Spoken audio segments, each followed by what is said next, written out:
Park Ji-hoon adalah seorang siswa SMA dengan bakat yang luar biasa. Ia dapat memecahkan persamaan matematika yang rumit dalam pikirannya dengan bantuan yang ia lakukan dalam kegiatan sehari-hari.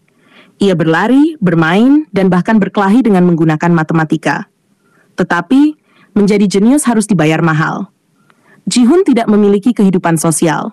Sepanjang hari, dia menghabiskan waktunya untuk belajar dan hampir tidak berbicara dengan siapapun. Dikabarkan bahwa Ji-hoon tidak pernah tersenyum dalam hidupnya. Karena itu, dia tidak memiliki teman. Bahkan semua teman sekelasnya memanggilnya bajingan. Namun, Ji-hoon tidak peduli. Satu-satunya hal yang dia anggap serius adalah ujiannya. Suatu hari, dia memenangkan penghargaan bergengsi untuk keunggulannya dalam studi. Ini membuat semua siswa cemburu, khususnya Sugyeom, si pengganggu kelas. Jadi, dia memutuskan untuk mengejar Ji-hoon. Dia memukul si jenius dengan sandal dan berpura-pura bahwa itu adalah sebuah kecelakaan. Namun Ji-hoon tidak membalas. Dia hanya mengatakan, jangan lakukan itu lagi. Sugyeom menganggap itu sebagai ancaman dan bersiap untuk memukulinya. Tapi saat itu, beberapa anak laki-laki senior menerobos masuk ke dalam kelas. Mereka mencari Hyun-wook yang tampaknya menggoda salah satu gadis mereka. Lalu dari bangku terakhir, seorang anak laki-laki yang tampak acuh tak acuh bangun dari tidurnya. Dia memperkenalkan dirinya sebagai Hyun-wook dan mencoba berbicara jalan keluar dari situasi. Namun, para senior tidak menerimanya dan mereka segera menyerangnya. Seluruh kelas melihat dengan rasa takut di mata mereka, dan tampaknya seolah-olah Hyun-wook akan mendapatkan pantatnya diserahkan kepadanya. Tetapi mengejutkan, meskipun kalah jumlah, dia memberikan hukuman yang brutal pada seniornya. Dia bahkan tidak berkeringat selama pertarungan berlangsung. Semua siswa kagum dengan kemampuan bela diri Hyun-wook, tapi Ji-hoon tidak sabar menunggu pertarungan itu berakhir agar dia bisa melanjutkan belajar. Keesokan harinya, Sugyeom dan geng pengganggunya kembali mencoba mengintimidasi Ji-hoon. Mereka menyembunyikan buku-bukunya dan berpura-pura seolah-olah mereka tidak melakukannya. Kemudian, Ji-hoon yang frustrasi menghadapi mereka di gudang dan meminta mereka untuk berhenti. Sayangnya, itu ternyata ide yang buruk, karena para pengganggu dengan cepat memojokkan dia dan memukulinya. Pukul itu ke dalam kalkulatormu, Ji-hoon. Ji-hoon dipermalukan di depan seluruh kelas, tapi dia tidak ganggu sedikit pun. Para pengganggu menyadari hal ini dan menjadi frustrasi. Tidak peduli seberapa keras mereka mencoba untuk menghancurkannya, Ji-hoon tetap berdiri tegak. Namun, saat itu, Sugyeom muncul dengan sebuah ide. Dia tahu Ji-hoon hanya peduli dengan nilai-nilainya. Jadi, dia menyarankan mereka merusak ujiannya.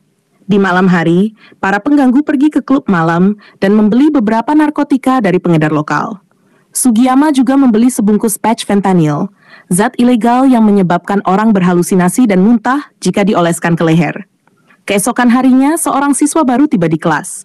Ia sangat pemalu dan kutu buku yang kebetulan adalah putra dari seorang menteri yang kaya. Si pengganggu, Sugyeom, segera mengidentifikasinya sebagai target berikutnya. Jadi, dia melakukan sedikit riset dan menemukan bahwa Byom-siak sebenarnya pindah sekolah karena dia diintimidasi secara berlebihan di sekolah terakhirnya. Sugyeom menggunakan informasi ini untuk memeras Byom-siak agar melakukan sesuatu yang jahat. Karena ujian akan dimulai 1 jam lagi, dia ingin si kutu buku menempelkan koyo fentanyl di leher Ji-hoon. Byom-siak tidak punya pilihan lain selain menyetujuinya. Segera setelah ujian dimulai, dia menampar Ji-hoon dari belakang dan dengan cerdik menempelkan koyo tersebut di leher Ji-hoon.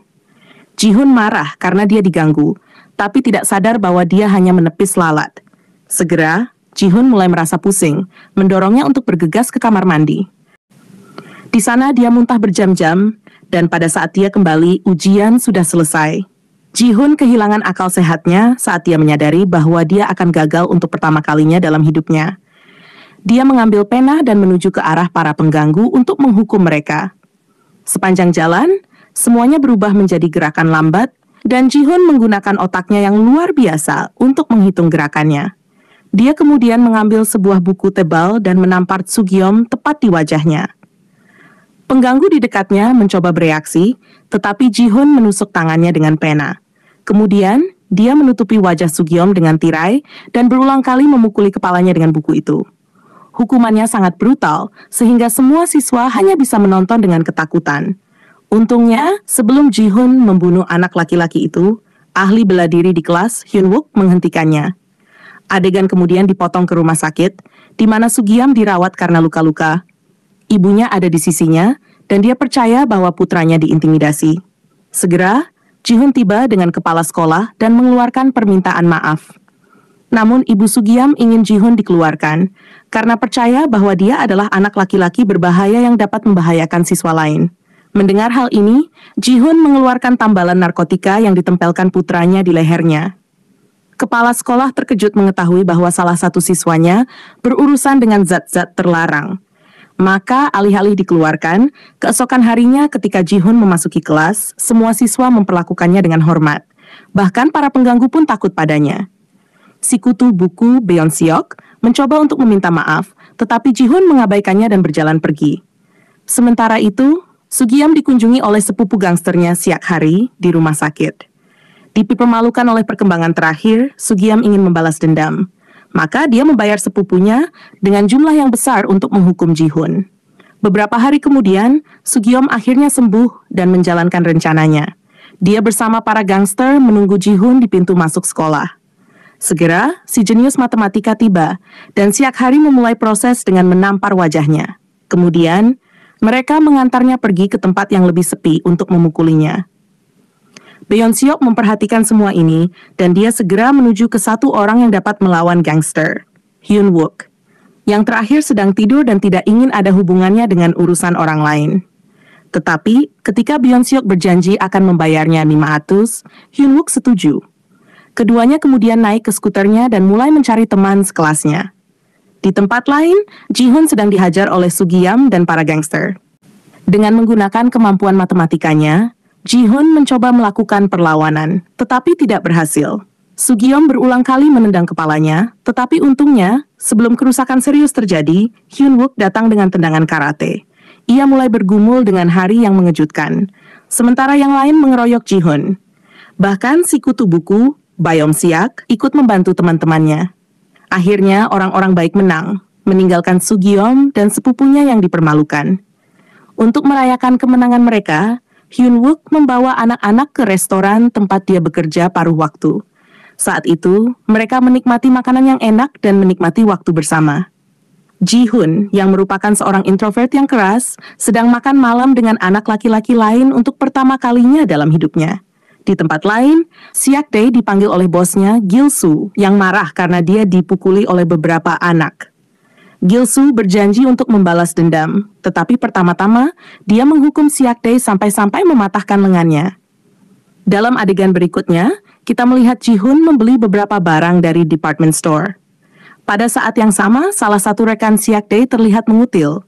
Dia mengambil lipstik, menggigit bagian atasnya, dan menyembunyikannya di dalam punggungnya.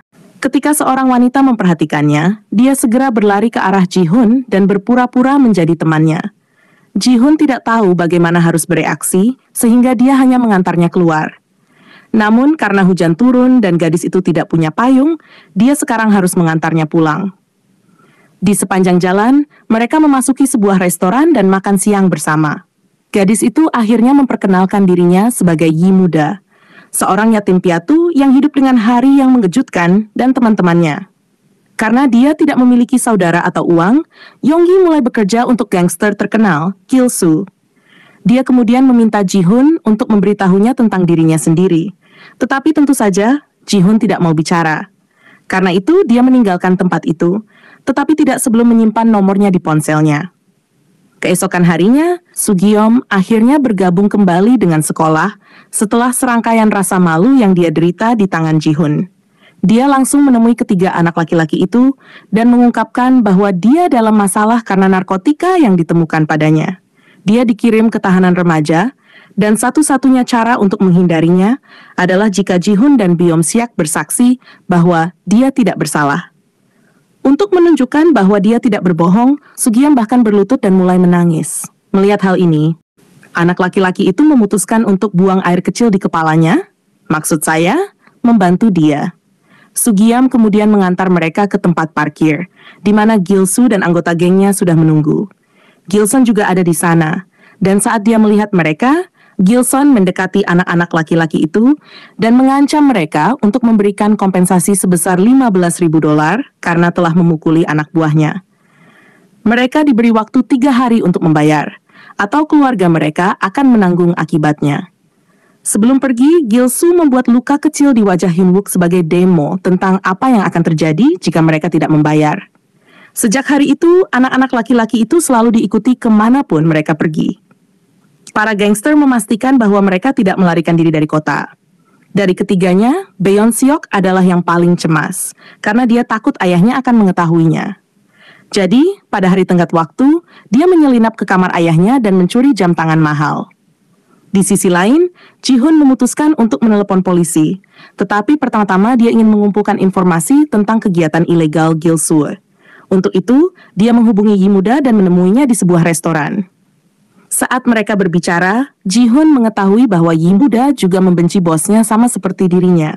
Dia bosan dengan kekejaman Gil-soo terhadap remaja-remaja seperti dirinya. Maka, untuk menjatuhkannya, Yi-muda mengungkapkan semua kegiatan terlarang Gil-soo. Ternyata, Gil-soo memiliki aplikasi taruhan ilegal, di mana orang-orang selalu menang beberapa ratus dolar pada awalnya. Namun, begitu mereka tertarik dan bertaruh lebih banyak uang, mereka kehilangannya. Meskipun itu tidak sepenuhnya ilegal, karena begitulah cara perjudian bekerja, dengan cara ini ratusan siswa berhutang kepada Gil-soo. Gil-soo lalu melacak setiap dari mereka, dan ketika mereka tidak dapat membayarnya kembali, ia memaksa mereka bergabung dengan gengnya dan melakukan berbagai tindak ilegal. Keesokan paginya, 3 teman itu berkumpul di kelas dan memutuskan rencana mereka. Beon-seok membawa $15.000 bersamanya, tetapi 2 lainnya menyatakan bahwa itu tidak diperlukan. Kemudian Ji-hoon mengungkapkan semua yang dia ketahui tentang gangster terkenal itu dan kegiatannya. Idenya adalah, entah bagaimana, mencapai tempat Gil-soo, menelepon polisi dari sana, dan menangkapnya. Sesaat setelah ketiganya keluar kelas, mereka melihat para gangster menunggu mereka. Karena ini adalah misi berbahaya, Hyun-wook memutuskan untuk pergi sendiri. Dia mendekati Gil-soo dan langsung menyebutkan aplikasi judi. Menurut Hyun-wook, skema kecurangan dalam aplikasi tersebut cacat dan bisa dikalahkan. Dia menjelaskan seluruh prosesnya, membuat Gil-soo kaget. Akhirnya, dia mengusulkan agar mereka mengadakan pertemuan di tempat Gil-soo, agar mereka bisa mengerjakan aplikasi itu bersama dan memperbaikinya. Bos gangster segera setuju dan meminta Hyun-wook masuk ke dalam mobilnya. Setelah mereka pergi, Siak yang ketakutan juga pergi dengan taksi, karena takut teman mereka akan mendapat masalah.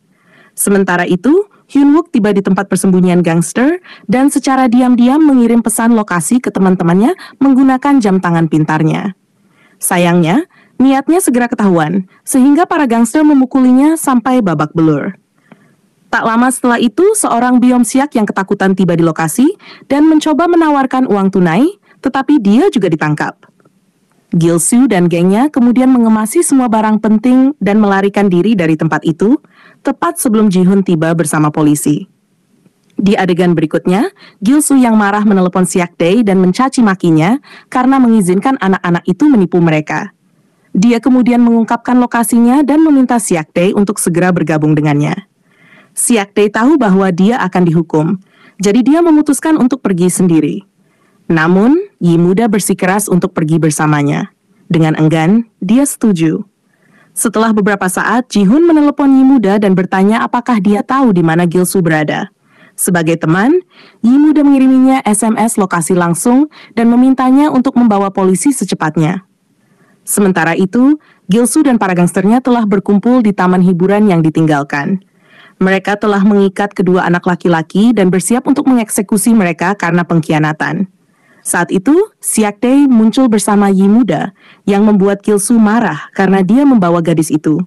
Gil-soo mulai memukulinya dengan batang logam, tetapi kali ini secara mengejutkan, Siak-dae melawan balik. Lelah dengan semua pelecehan dan hukuman yang ditanggungnya selama bertahun-tahun, dia akhirnya memutuskan untuk mengambil sikap.